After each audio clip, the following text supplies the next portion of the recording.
बच्चों, आज हम लोग क्लास 7 रेनबो का लेसन 12 पढ़ेंगे जिसका नाम है कबीर। ये संत कबीर दास के बारे में एक चैप्टर है जिससे हमको बहुत सारी सीख मिलने वाली है, बहुत सारा ज्ञान मिलने वाला है कबीर दास के जीवन के बारे में। और उसके साथ साथ हम लोग कुछ ऐसी चीजें पढ़ेंगे और देखेंगे जिस बातों को सुनकर हमको भरोसा भी नहीं होगा कि ऐसा कैसे संभव हो सकता है। उसके साथ हम लोग कबीर दास के चिंतन के बारे में और विचार के बारे में भी इस चैप्टर के माध्यम से जानेंगे। तो चलो हम लोग इसका हिंदी अनुवाद सीखते हैं। Kabir was a great poet and saint who lived in India hundreds of years ago. Poet का मतलब होता है बच्चों कवि और सेंट का मतलब होता है संत। तो Kabir was a great poet and saint. Kabir एक बहुत ही महान पोएट कवि और एक संत थे। हु लिव्ड इन इंडिया, जो कि भारत में रहे हंड्रेड्स ऑफ ईयर्स अगो, सैकड़ों साल पहले। यानी कबीर सैकड़ों साल पहले भारत में रहे, जो कि एक महान कवि और एक संत थे। He preached people to love each other. Preached का मतलब होता है बच्चों उपदेश देना या सलाह देना। तो उनके दोहों के माध्यम से वह लोगों को उपदेश देते थे, people to love each other, कि लोगों को एक दूसरे से प्रेम करना चाहिए। He went from place to place singing songs in praise of God. He went from place to place. वह एक स्थान से दूसरे स्थान पर जाते थे, singing songs in praise of God. भगवान के भजन, भगवान की तारीफें गाते हुए वह एक स्थान से दूसरे स्थान पर जाते थे। Years passed by and Kabir grew older. साल बीते और कबीर grew older का मतलब कबीर बड़े हो गए। By then he had thousands of followers. और तब तक उनके thousands यानी कि हजारों फॉलोअर यानी कि अनुयायी हो चुके थे। Kabir songs and poems tell us that God is everywhere. Kabir के जो सॉन्ग गीत हैं और जो पोएम्स हैं, जो उनकी कविताएं हैं, वे हमको बताती हैं कि God is everywhere यानी कि भगवान हर जगह है। His writings show that he was a true saint. His writings, उनकी जो रचनाएं हैं, कलाकृतियां हैं, वो बताती हैं कि वह एक ट्रू सेंट यानी कि सच्चे संत थे। A few of his couplets are given here which show that he was a great thinker and a social reformer too. A few of his couplets, couplets का मतलब होता है बच्चों दोहा। उनके कुछ दोहे यहाँ पर दिए हुए हैं, विच शो, जो दिखाते हैं, जो बताते हैं that he was a great thinker, कि वह एक महान विचारक थे, and a social reformer too. Social reformer का मतलब एक समाज सुधारक, यानी कि वह एक समाज सुधारक भी थे। अब जो यहाँ दोहे दिए हुए हैं उसको हम लोग पढ़ेंगे।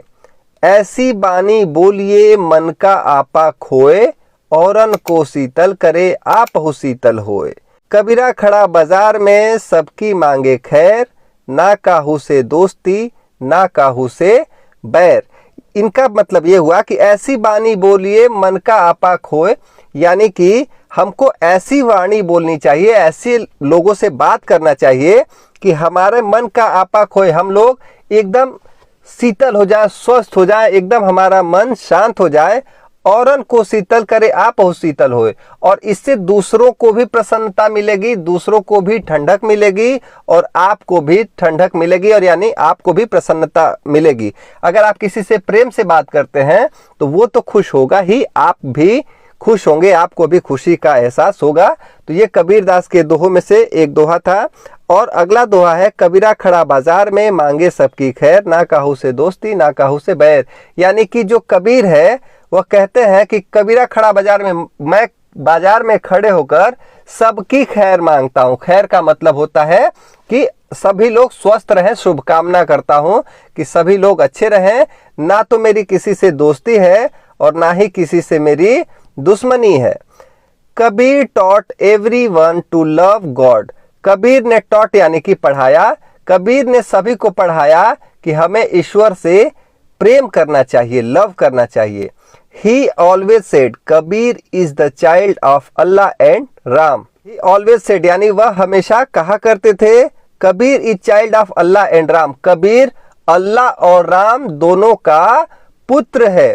But people did not like this, but लेकिन people did not like this, लोगों को यह बात पसंद नहीं आई। They took him to the emperor. Emperor का मतलब होता है बच्चों सम्राट। वे उन्हें सम्राट के पास, राजा के पास ले गए। The emperor heard people's complaint and ordered his soldiers throw this man into the river. The emperor heard people's complaint. जो एम्परर थे, जो सम्राट थे, वो लोगों की कंप्लेंट यानी कि शिकायतों को सुना। एंड ऑर्डर्ड हिज सोल्जर्स, और अपने सोल्जर्स को, अपने सैनिकों को ऑर्डर दिया, आदेश दिया। क्या आदेश दिया? Throw this man into the river. इस आदमी को रिवर यानी कि नदी में फेंक दो। The soldiers threw Kabir into the river. जो सोल्जर्स थे, जो कि सैनिक थे, threw Kabir into the river, Kabir को रिवर यानी कि नदी में फेंक दिए। But he did not drown. Drown का मतलब होता है डूबना, लेकिन कबीर डूबे नहीं। The next time they put him in a hut and set fire to it. The next time यानी कि अगली बार, पुट हिम इन अ हट, उन लोगों ने इन्हें एक हट में यानी कि एक झोपड़ी में बंद कर दिया। And set fire to it, और उसमें आग लगा दी। The hut burnt down but Kabir was safe. The hut जो है, जो झोपड़ी है, बर्न डाउन, वह पूरी तरीके से जल गई। बट लेकिन कबीर वाज सेफ, कबीर वहां अभी भी सुरक्षित थे। फाइनली, अंततः यानी कि लास्ट में, they threw him in front of a mad elephant. और अंत में दे थ्रू हिम, उन्होंने कबीर को फेंक दिया इन फ्रंट ऑफ यानी कि सामने, ऑफ अ मैड एलिफेंट, एक पागल हाथी के। यानी कि अंत में उन लोगों ने कबीर को एक पागल हाथी के सामने फेंक दिया।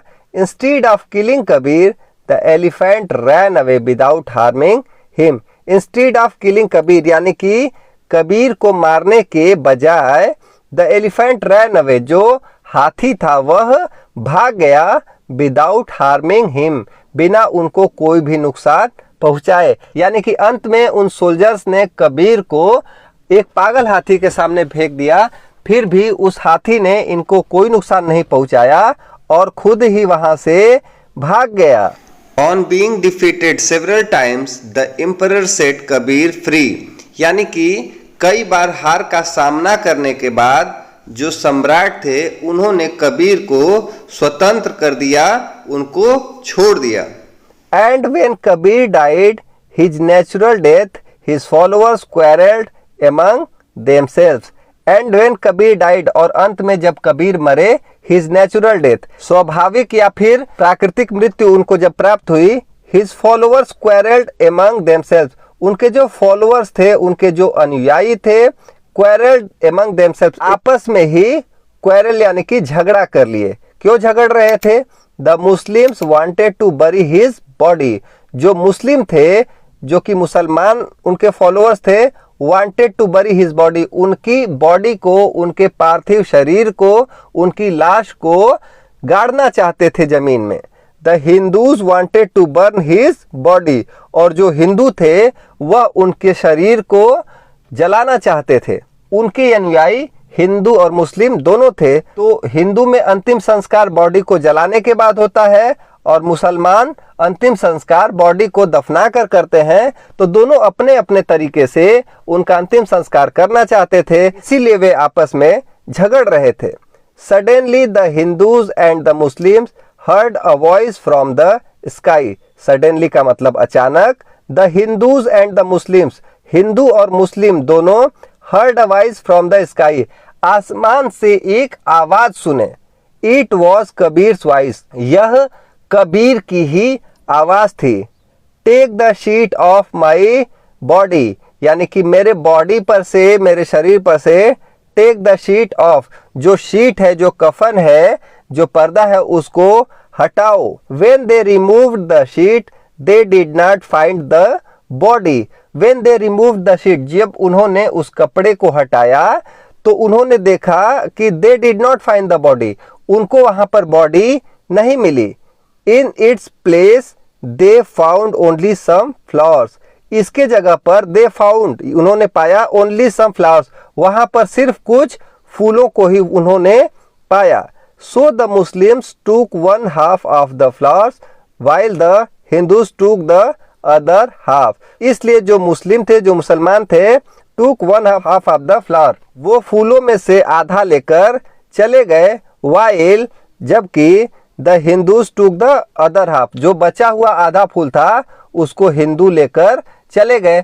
तो बच्चों उम्मीद करता हूं इस चैप्टर से आपको बहुत सारी चीजें अच्छी अच्छी सीखने को मिली होंगी और कबीर दास के विचारधारा को भी आपको समझने में मदद मिली होगी।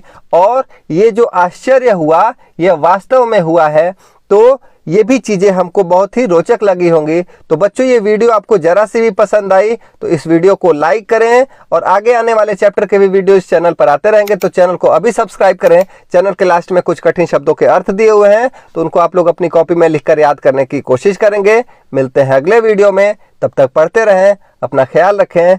Bye bye, thank you.